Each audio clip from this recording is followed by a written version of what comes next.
If you are finding that your concealer is always looking cakey and creasy, these techniques might help. Hey everyone, welcome back. My name is Carmel, and in today's video I'm sharing with you some of my top concealer application tips. Today is a follow-on to a previous video of mine where I shared some of my top favorite concealers for dry and mature under eyes. But as I said in that video, you can have the best concealer ever, but if there is something a little bit off with the application, then you are not going to get the full potential out of your concealer. So today I'm just going to share some techniques that have personally worked for me. So if that sounds like something that you might be interested in, then please do keep on watching.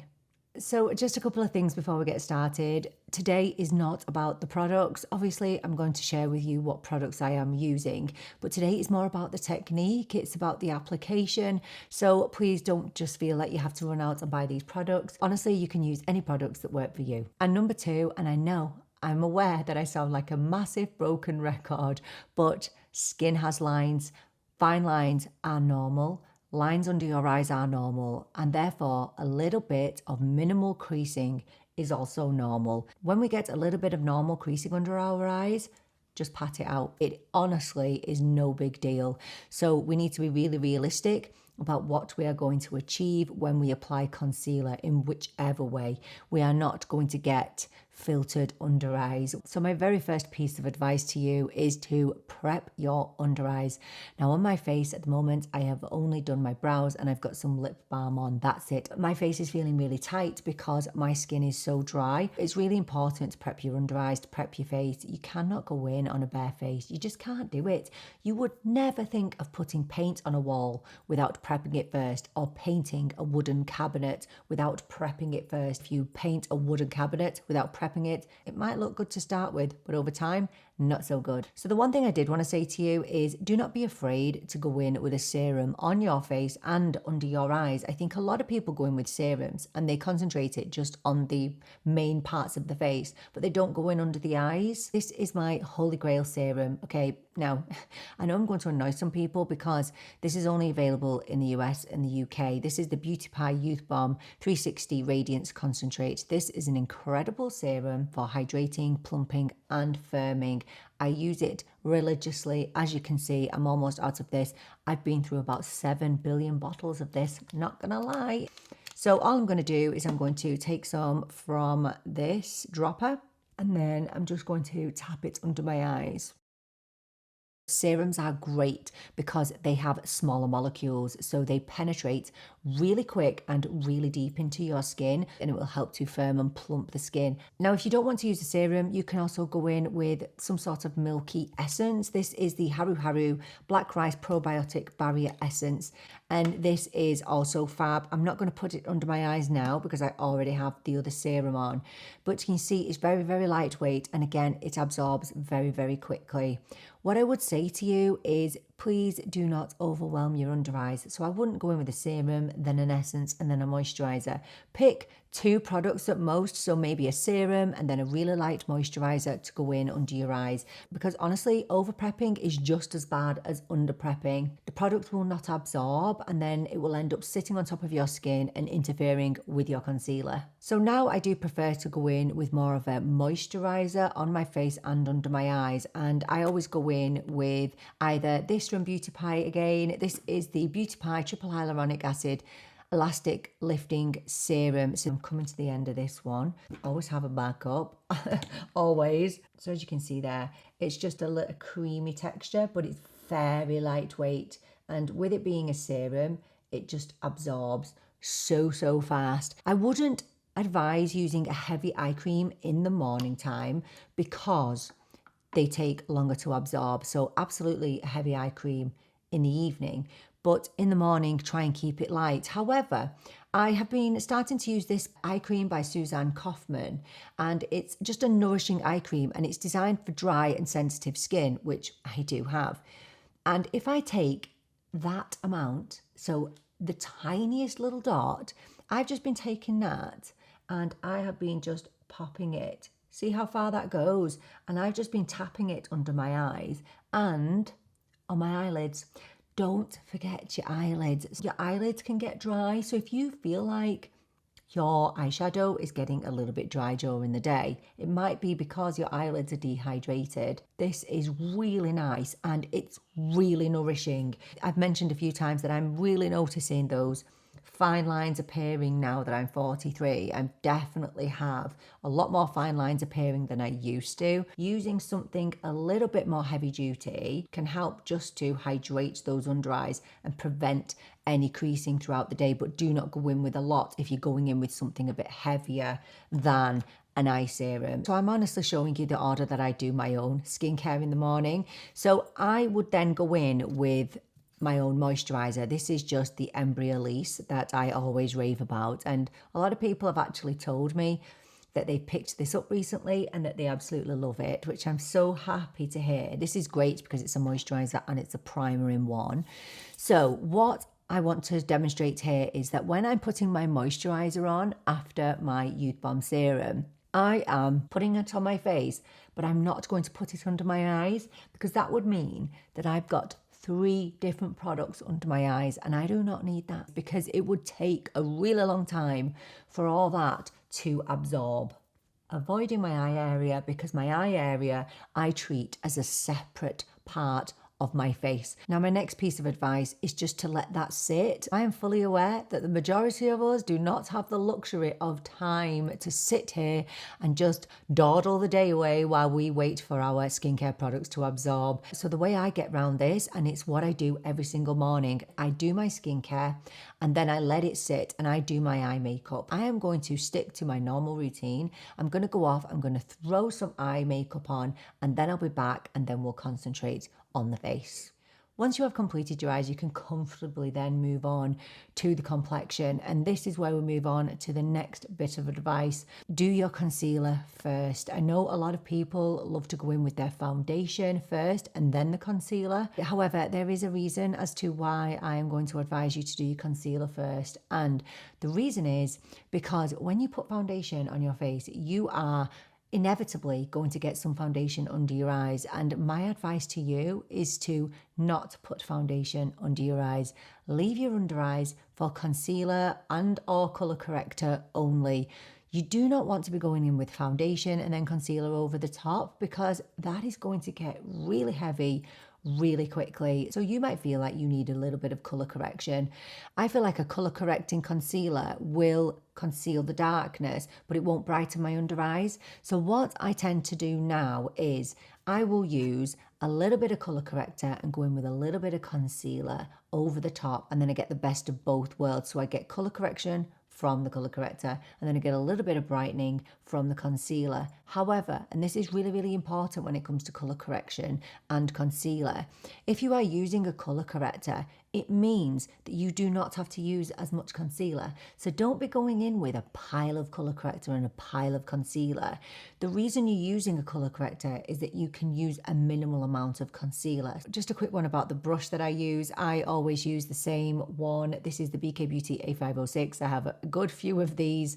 I always have spares. It's just the perfect kind of kitten paw shape to apply concealer. It has that beautiful angle on it so you can get into those hard to reach places, and it doesn't retain all the product either, so you don't get a lot of wastage.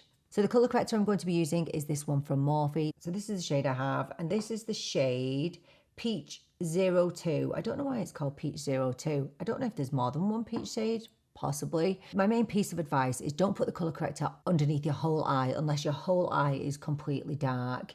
So for me, as you can see here, I've got darkness here, and I've also got this, vein that needs colour correcting as well. So all I'm going to do for this, I'm going to use my ring finger, and I like to use my ring finger because I get a lighter application with my ring finger than I do with, say, my index finger. I'm going to be way more heavy-handed with my index finger than I am with my ring finger. So I'm taking the teeniest amount, and all I'm going to do is tap there. Now, that even looks like too much, so I'm going to wipe that finger off, and I'm just going to tap. It's always better to start little and then build up. I'm going to go in again, and then I'm going to tap over here. This colour corrector is so lightweight and so beautifully hydrating. It really is stunning. And then you can bring it into the inner corner a little bit because that is where I am dark. So for this bit, I'm going to go in with my concealer brush because it's hard for me to get my finger all the way in there. So I'm just going to tap that. Now, I'm just going to say to you, please don't tap upwards. It's the only part of my face where I tap in a downwards direction than up because all of my fine lines are right up here. I do not bring product up there. No product, no concealer, no colour corrector. So with this eye, it's different. Our eyes are different, so don't treat them the same. So here, I just need a little bit of colour correction. Here, the rest of my eye, well, I've got a little bit of a vein there, so we can just pop a little bit here, just to brighten that up, and just here as well. I've used the tiniest amount, but because I've used the colour corrector, it means I will not have to use as much concealer. So let's just have a look at a quick before and after with the colour corrector.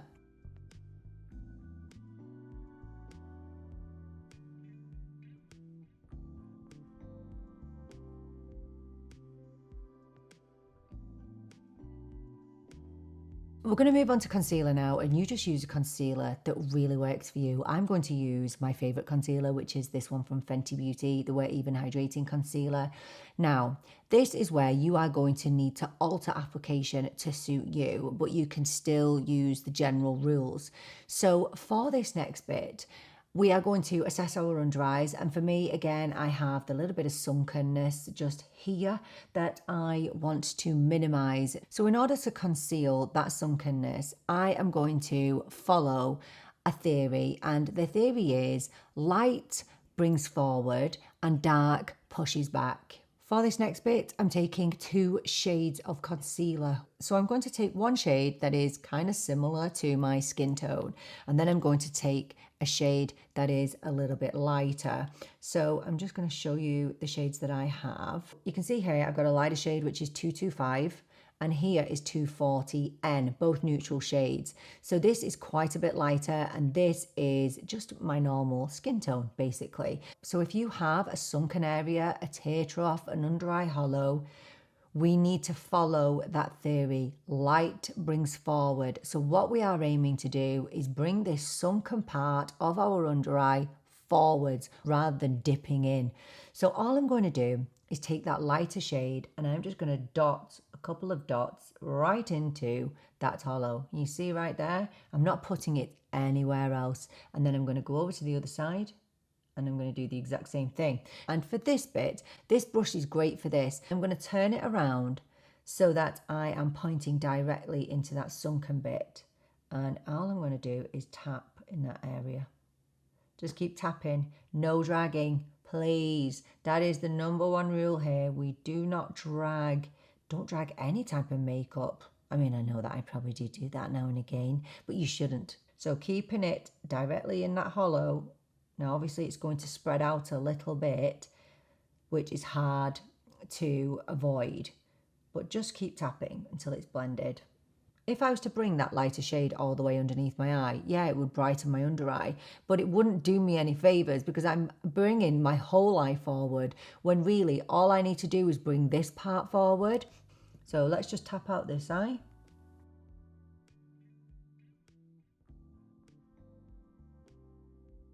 Now we're going to take the darker shade. So this is 240. And all I'm going to do here is I'm going to do just a dot here where I have that vein. And I'm going to put some at the corner of my eye.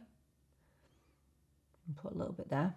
Take the same brush and I'm just going to start tapping. Now remember what I said about not bringing your concealer up to your lash line. You do not need it there. And I know some of you are going to say, well, I've got darkness there. And I understand that, but a great way around that to avoid putting concealer there is to just put some eyeshadow under your eye. Honestly, the minute you start putting concealer all the way up to your lash line is the moment that you are going to get loads of creasing. Now we're going to go to the other side.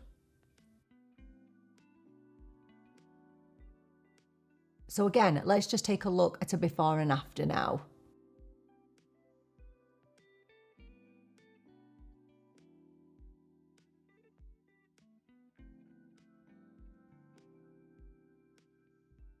In my routine, I now go off and do my foundation. So that's what I'm going to go and do now. I'm going to pop some foundation, bronzer and blush on. Now, just a quick one. When I'm putting my foundation on now, I'm not going to bring it directly under my eyes. All right. So I am going to blend it into my cheeks, but I'm not going to bring it over that concealer because that will undo all of the hard work that we've just done.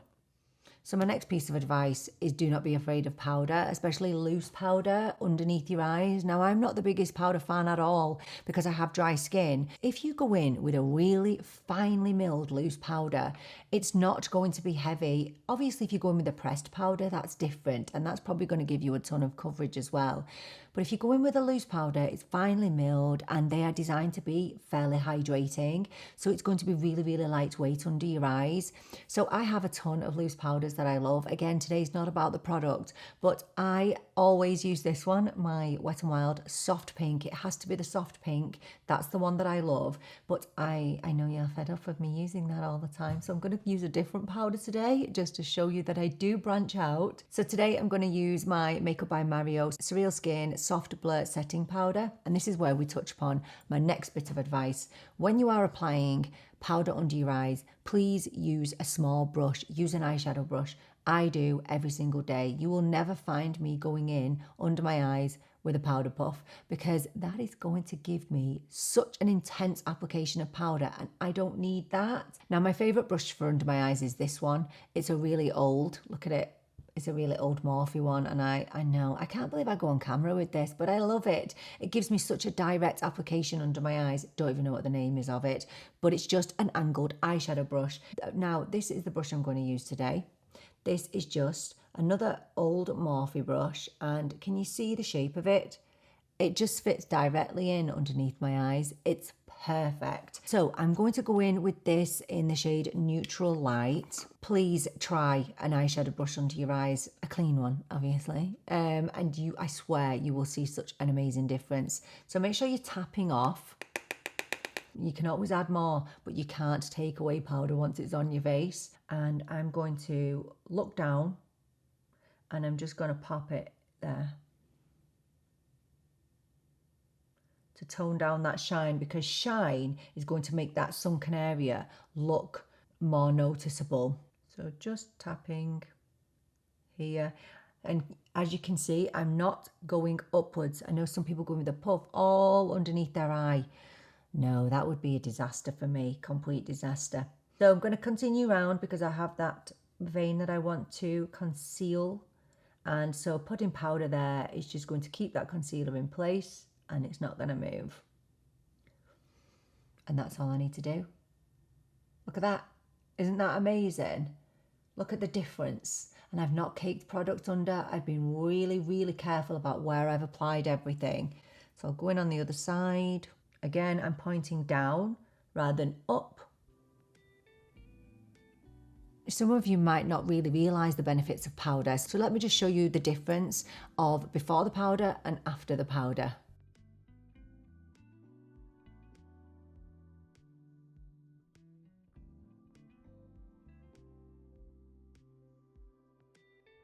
And then I just finished by doing my bottom lashes. This is just the Catrice tubing mascara. I always do my lower lashes last in my routine. So if we look at where we started and where we've ended up, I think you'll see a really significant difference. But I do just want to end by saying that you need to be really realistic with your under eyes. Yes, you are going to get a really great improvement, but you're not going to look completely filtered under the eyes. I've definitely got to the point where I know that I'm not going to conceal all of the darkness underneath my eyes, but I'm okay with that. I'm at peace with it. So just play around with it. Play around with some of those techniques and see if it works for you. Please do let me know if you've got any tips or tricks that you can share with us. Would love to hear all about them in the comments. Thank you so much for joining me for this video. I so appreciate you being here with me. I'm really looking forward to seeing you in the next video. But until then, take care and bye for now.